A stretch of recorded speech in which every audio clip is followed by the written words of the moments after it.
नमस्कार। मैं रमाकांत मल्ला। आज हमारे साथ हैं राजेश साहनी जी, जो कम्युनिस्ट पार्टी के आप जिला सचिव हैं। और आज आपसे होगी कि फूलन देवी जो आजकल राजनीतिक केंद्र बिंदु में है, आखिर उनका उपयोगिता राजनीति में क्या है, इस विषय पर राजेश जी अपनी बात रखेंगे। राजेश।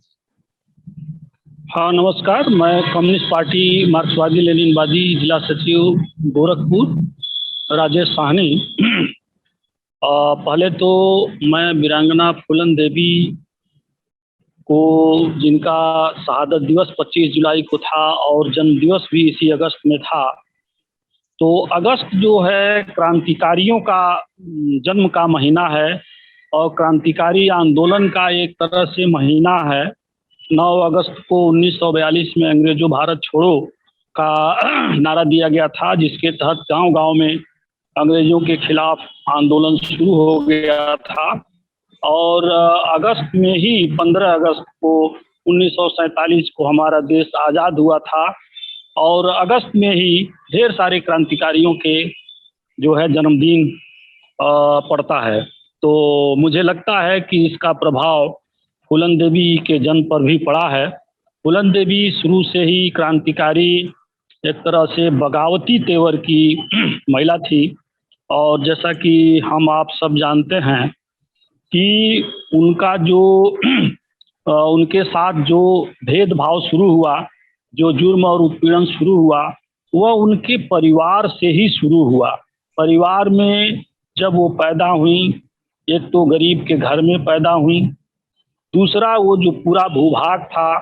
जहाँ की पूरी सिचुएशन था, सामंती गढ़ था, और एक तरह से जो भौगोलिक परिस्थिति थी, वो भौगोलिक परिस्थिति जमुना का किनारा और चंबल का बीहड़, वहाँ निश्चित तौर पर महिलाएं तो किसी भी समाज की हों सुरक्षित नहीं रह सकती थीं। और गरीब घर की महिला, मजदूर वर्ग में पैदा हुई महिला तो सुरक्षित होने का कोई सवाल ही नहीं था। तो वहाँ जिस तरह से उनका जो शादी हुआ, वह एक बेमेल विवाह था और बेमेल विवाह को भी उन्होंने एडजस्ट करना शुरू किया था। लेकिन जैसा कि उस समय की जो पारिवारिक, सामाजिक, राजनीतिक और जो परंपरागत जो रीति रिवाज था, उसके तहत इस तरह के महिला को जो थोड़ा बोल लेती हो, जो थोड़ा विरोध करती हो, अन्याय के खिलाफ, जुर्म के खिलाफ वो आवाज़ उठा सकती हो, ऐसे लोगों को समाज में बढ़िया ढंग के नज़र से नहीं देखा जाता था। जहाँ से उनके खिलाफ एक तरह से उनको लेकर के प्रश्न उठना शुरू हुआ और धीरे धीरे वो पारिवारिक जीवन टूटता है। और फिर गांव में जिस तरह से सामंती वर्चस्व का गांव था, उस सामंती वर्चस्व के लोगों ने उनके साथ जो दुर्व्यवहार किया, जो एक तरह से जुर्म और कुकृत्य किया, जिनको फोर्स किया गया कि वो अपना एक बगावती तेवर अख्तियार करें। कुल मिलाकर के जो वहाँ की सामाजिक और सांस्कृतिक रीति रिवाज में जो बड़े लोगों का, दबंग लोगों का, सामंत लोगों का वर्चस्व था, उसके खिलाफ एक महिला लड़ते हुए वो चंबल के बीहड़ों में जाती हैं। और चंबल के बीहड़ों में जाते हुए उन्होंने वहाँ अपने को समर्पित नहीं किया, विलीन नहीं होने दिया, बल्कि वो जो उनके साथ हुआ था और जो पूरा समाज का परंपरा था, रीति रिवाज बन गया था। मैंने उनका इंटरव्यू सुना था जिसमें उन्होंने ये बात बताई थी कि उस एरिया के जो दबंग लोग थे, खासकर ठाकुर राजपूत बिरादरी के लोग, वो जो है निम्न जाति के महिलाओं को रखैल बना लेते थे, घर से उठा ले जाते थे और जो है उनके घर में घुस करके उनके परिजनों के विपरीत वो जो चाहते थे सो करते थे। ये उनके मनस पटल पर जबरदस्त ढंग से प्रभाव पड़ा था और इस प्रभाव को खत्म करने के लिए, इस जुर्म जाति अत्याचार को खत्म करने के लिए ही वो बीहड़ों में भी गई। तो इसको उन्होंने ओझल नहीं होने दिया, इस सूत्र को पकड़ी रही और वहां से भी उन्होंने शक्ति और ताकत को लेकर के फिर दोबारा जब लौटी तो एक तरह से एक प्रतिकार उन्होंने किया और खुले मन से एक तरह से सामंती समाज का जो पूरा रीति रिवाज परंपरा थी, जहां मनुष्य को मनुष्य नहीं समझा जाता था, आम लोगों को, एक तरह से गरीब लोगों को, पिछड़े जाति के लोगों को, दलित लोगों को समानता का अधिकार नहीं था और उसमें पिछड़ी दलित जाति के महिलाओं का जो दोहरा अत्याचार था, यानी एक तरफ से पितृसत्तात्मक समाज, उनका जो घर परिवार था, समाज में भी दबाया जाता था, और उसके बाद जो है सामंती मूल्य और विचार और दबंग लोग जिस तरह से दबाव देते थे, तो यानी दोहरा बोझ उनके ऊपर था। और आमतौर पर इस तरह के पृष्ठभूमि से आई हुई महिलाओं के मनस्पटल पर दोहरा तिहरा बोझ होता है, इसको उन्होंने उतार फेंकने का निश्चय किया और उन्होंने प्रतिकार लिया और एक तरह से इस बात को साबित किया कि हम जो है पितृसत्तात्मक मूल्य को, दबंगों के जो रीति रिवाज हैं, सामंती मूल्य हैं, उसको हम कतई नहीं मानेंगे और अपने मन से, अपने इच्छा के अनुसार, अपने सवाल पर, अपने मान सम्मान को की रक्षा के लिए हम जो है एक रास्ता अख्तियार कर रहे हैं और उन्होंने रास्ता अख्तियार किया और एक तरह से मील का पत्थर साबित हुआ उनके आंदोलन का, उनके सवालों का। लेकिन मैं आपसे यह कहना चाहता हूं कि उनके बहाने जिस सवाल को, जिस पितृसत्तात्मक समाज को, पुरुषवादी समाज को उन्होंने चुनौती दिया था, जिस मूल्य और विचार के खिलाफ वो लड़ी थी, जिस रीति रिवाज परंपरा के खिलाफ वो लड़ी थी, जिस भौतिक परिस्थितियों में, जो सामाजिक राजनीतिक परिस्थितियों में उन्होंने संघर्ष किया था, आज भी मैं आपसे कहना चाहता हूं कि वो परिस्थितियां मौजूद हैं और लगातार इस तरह की घटनाएं आज भी होती जा रही। मैं आपसे संदर्भ बस कहना चाहता हूं कि 2012 में निर्भया नामक कांड हुआ था दिल्ली में, जिसके खिलाफ समूचे देश में आंदोलन हुआ था और आंदोलन के बाद एक निर्भया कानून ही बना था और ये हुआ था कि उस समय डिबेट और बड़ा विचार विमर्श में आया था कि बलात्कारियों को फांसी दे दिया जाए, महिलाओं के खिलाफ जो भी दुर्व्यवहार करने वाले लोग हैं उनको दंडित किया जाए। उसी समय पास्को एक्ट बना, निर्भया फंड रिलीज हुआ। लेकिन मैं आपसे कहना चाहता हूं कि 2012 से जो ये निर्भया कांड के बाद से कानून बनने के बाद भी कानून और सख्त हुआ, कानून और कठिन हुआ, जुर्म जाति के खिलाफ, महिलाओं के जुर्म जाति के खिलाफ और सजग हुआ। बावजूद इसके जो नेशनल सैंपल ग्रुप का या क्राइम रिपोर्ट ब्यूरो का जो आंकड़ा है, उस आंकड़े के अनुसार मैं आपसे बताना चाहता हूं कि बलात्कार की घटनाओं में वृद्धि हुई है और सजा में मात्र जो सजा का जो रेट है, उस रेट में भारी गिरावट आई। मात्र 17% सजा का जो है रेट है, या 27%, जबकि 14, 15, 16 में जो सजा का रेट 35% था वो 27% हो गया है। और मैं इसी बहाने से आपसे कहना चाहता हूं कि अदालतों की जो ये गठन हुआ था, त्वरित अदालतों का गठन हुआ था, लेकिन उन अदालतों की जो जरूरत है, आज भी इस देश में 65,000 अदालतों की जरूरत है, लेकिन मात्र 23,000 अदालतें हैं। और उन अदालतों में जब जो है सजा के लिए जाते हैं तो जो गरीब पृष्ठभूमि की महिलाएं हैं, जिनके साथ रेप की घटनाएं, दुर्व्यवहार की घटनाएं होती हैं, तो इनके खिलाफ लड़ नहीं पाती हैं। महंगे कानून व्यवस्था के चलते और महंगे पैरवी के चलते, फीस के चलते वो लड़ नहीं पाती हैं। उनको तरह तरह का जो है जरूरत होती है न्याय, महंगे न्याय के लिए और जो है अपने सस्टेन करने के लिए, वकालत रखने के लिए, पैरवी करने के लिए। इसके लिए सरकार ने निर्भया कांड में जो फंड दिया था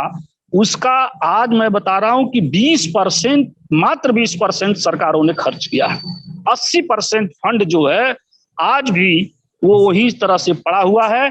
और जो बलात्कार की घटनाओं में वृद्धि हुई है, बलात्कार महिलाओं के साथ अन्याय में वृद्धि हुई है, सामंती और पूंजीवादी मूल्य, महिलाओं पर पितृसत्तात्मक मूल्य और ज्यादा थोपे गए हैं। बावजूद इसके उन जो सजा का रेट है दोषियों को, जो उनको मदद करने का है, जो उनको एक तरह से रिलीफ पहुंचाने का है, रिलीफ फंड खर्च करने का है, सरकारों ने वो खर्च ही नहीं किया है। इसलिए मैं आपसे कहना चाहता हूं कि मात्र कानून टाइट कर देने से, कड़ा कर देने से ये बलात्कार की घटनाएं या उत्पीड़न की घटनाएं रुकने वाली नहीं है। इसके लिए जो फूलन देवी ने बाद में रास्ता लिया था, उन्होंने जो जागरूकता का अभियान चलाया था, जो महिलाओं को संगठित करने का आह्वान किया था, जगह जगह वो जो आम लोगों को संगठित करने का, और पुरुष लोगों को, मेरा यह मानना है कि महिलाओं के मुक्ति के लिए सबसे अधिक यदि समझना है, लड़ना है, तो वो पुरुषों को समझना है। महिलाएं तो खुद एक तरह से उत्पीड़ित हैं, वो अगर तैयार होती हैं तो ठीक बात, लेकिन सबसे अधिक उनके मुक्ति के लिए अगर कोई जिम्मेदार है तो पुरुष है। इसलिए महिला सवालों को, महिलाओं के परेशानी को सबसे अधिक समझने का अगर जिम्मेदारी है तो वो पुरुषों को है। पितृसत्तात्मक जो विचार है, संस्कार है, मूल्य है, उसके खिलाफ अगर सबसे ज्यादा लड़ने की जरूरत है तो पुरुषों को है। इसीलिए फूलन देवी ने पुरुष समाज को भी सचेत किया था और महिलाओं को भी संगठित करके इस पूरे रीति रिवाज परंपरा को बदलने की उन्होंने लड़ाई शुरू किया था। और मैं आपसे कहना चाहता हूं कि फूलन देवी ने जो रास्ता दिखाया, जो फूलन देवी वहां के सामंती ताकतों से और चंबल के डाकुओं के बीच में रह करके अपने लक्ष्य को ओझल नहीं होने दी, लड़ करके बच करके वहां से आ गई। लेकिन जब वो सभ्य समाज में आई, सिविल सोसाइटी में आ गई और एक देश के सर्वोच्च पंचायत की वो सदन की मेंबर हो गई और देश के सबसे सुरक्षित एरिया में जब चली गई, वहां इस देश का कानून, इस देश का न्याय प्रणाली, इस देश का जो कहा जाए कि सुरक्षा व्यवस्था है, एक महिला को सुरक्षित नहीं रख पाई और वहां उनकी हत्या हो जाती है। और वो हत्यारा आज एक जाति के नेता के बतौर बाकायदे घूम रहा है, जमानत पर भी घूम रहा है। इसलिए मैं आपसे कहना चाहता हूं कि आज जो है, फूलन देवी ने कहा था कि चंबल में तो बर्बर डाकू रहते हैं, लेकिन संसद में जो ये पूरा एरिया है, जो हमारा जहां विधायिका है, कानून बनता है, वहां उससे 4, 5, 10 गुना जो है बर्बर लोग, कुकृत्य करने वाले लोग सफेद पोष होकर के वहां पहुंच रहे हैं, जो पूरे समाज को असुरक्षित किए हुए हैं। इसलिए मैं आपसे कहना चाहता हूं कि फूलन देवी ने जो रास्ता दिखाया था, निश्चित तौर पर लोगों को गोलबंद करना, महिलाओं को संगठित करना, पुरुष समाज को संगठित करना और संगठित करके ये जो पूरा रीति रिवाज परंपरा है, जो परिस्थितियां हैं, उसको चेंज करना पड़ेगा, बदलना पड़ेगा। और महिलाओं को न्याय के लिए, महिलाओं को आत्मनिर्भर होने के लिए, पुरुष को भी जो अपना विचार है, पितृसत्तात्मक मूल्य है, उसको छोड़ना पड़ेगा और लोकतांत्रिक समाज के निर्माण के लिए कंधा से कंधा मिला करके चलना होगा। एक बात। दूसरी बात, जो आज उत्तर प्रदेश, चूंकि फूलन देवी उत्तर प्रदेश की थी और एक खास समुदाय से थी, इसीलिए विभिन्न राजनीतिक दल उनके सिंबल का उपयोग करके समूचे समाज को अपने ये में निगलना चाहती है। मैं सभी समाज के लोगों से यह अपील करना चाहता हूं कि फूलन देवी को यदि बचाना है तो निश्चित तौर पर उनके मूल्यों, उनके विचारों, उनका जो मानना था, उनका जो सोच था कि महिलाओं की मुक्ति होनी चाहिए, महिलाओं को सुरक्षित होना चाहिए और महिलाओं को एम्पावरमेंट किया जाना चाहिए, शक्तिशाली बनाना चाहिए। तो शक्तिशाली बनाने के लिए महिलाओं को जो सबसे बड़ा प्रश्न है वो सुरक्षा का प्रश्न, और दूसरा शिक्षित होने का प्रश्न, उनको अपने पैर पर खड़ा होने का प्रश्न, आत्मनिर्भर होने का प्रश्न, अपने परिवार में भी जो इस तरह के मूल्य, विचार, संस्कार हैं उसके खिलाफ लड़ने का जो सवाल है, इस सवाल को हमको उठाना पड़ेगा, लड़ना पड़ेगा। और ऐसे लोगों को जो पितृसत्तात्मक समाज को मानते हैं, जो सामंती मूल्य और विचार को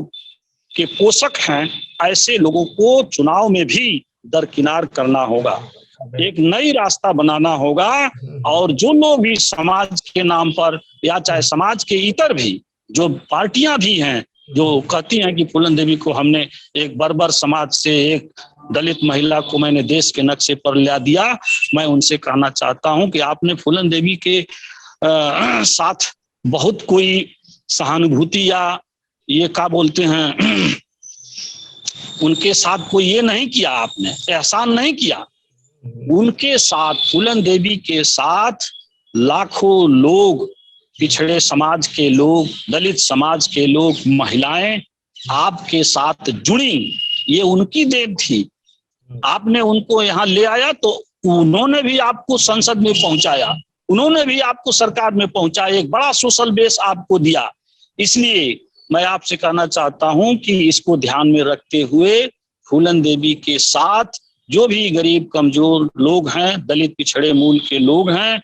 जो एक नई रीति रिवाज परंपरा बनाना चाहते हैं, जो आजादी के साथ जीना चाहते हैं, जो मान सम्मान के साथ जीना चाहते हैं, जो मानवीय गरिमा के जो संवैधानिक अधिकार है उस अधिकार को लेना चाहते हैं, वो फूलन देवी को अपना प्रतीक मानते हुए आगे बढ़ें और एक बेहतर समाज की रचना के में अपना योगदान दें और सचेत रहें ऐसे लोगों से जो फूलन देवी के नाम पर हमारा आपका वोट लेने की बात कर रहे हैं, लेकिन फूलन देवी के एक भी उनके विचार पर एक कदम नहीं चलने का काम करते हैं। फूलन देवी की प्रतिमा लगाने की जो बात हो रही है, निश्चित तौर पर इसको हमको सरकार के भरोसे नहीं छोड़ना चाहिए। जो समाज के लोग हैं, 1-1 रुपया 2-2 रुपया लगा करके, फूलन देवी संघर्ष की प्रतीक है। फूलन देवी जो है महिलाओं के एक तरह से आइकन है, पूरे समाज के लिए एक आइकन है। इनको समाज की जिम्मेदारी है कि उनकी प्रतिमा एक संघर्ष के प्रतीक के बतौर मानते हुए हर जगह स्थापित करने के लिए संघर्ष की शुरुआत करे। धन्यवाद। धन्यवाद।